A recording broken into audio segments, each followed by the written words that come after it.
New Democrat Opposition, followed by Innisfail, Sylvan Lake. Thank you very much, Mr. Speaker. The Premier's office has spent more than $2 million on severance since 2010. In the Premier's first year in office alone, that number was nearly $1.3 million. Whether it's bad judgment hiring staff in the first place or bad management once she's hired them, it doesn't matter. What matters is that this Premier obviously expects Albertans to pay for her office's outrageous severance costs without explaining who this money is going to and why. So my question is to the Premier, why won't you release the details of the outrageous severance costs from your office?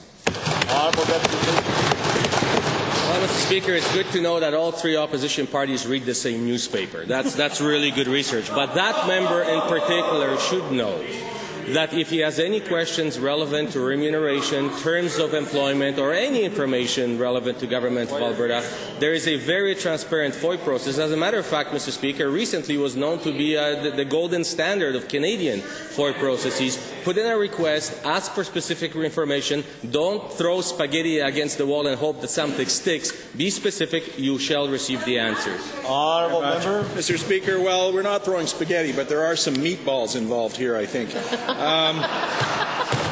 This Premier's office has become a very expensive revolving door.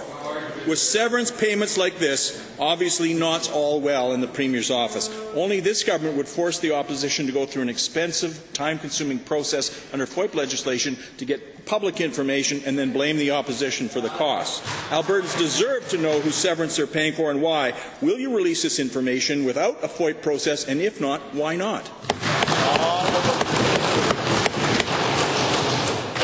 What this member is actually asking, in other terms, is will you bypass the law and release information here simply because I'm politically grandstanding? And the answer is no.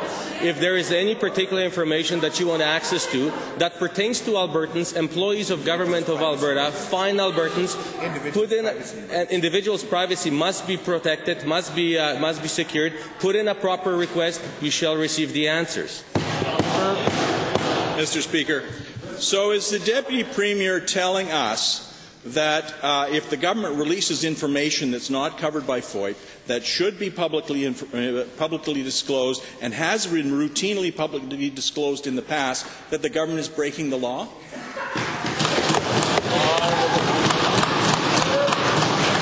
No, Mr. Speaker, that's not what I'm saying at all. What I'm saying is that thank you for underlining the fact that this information is routinely released, and the reason it is routinely released is because proper FOIP requests are being put in.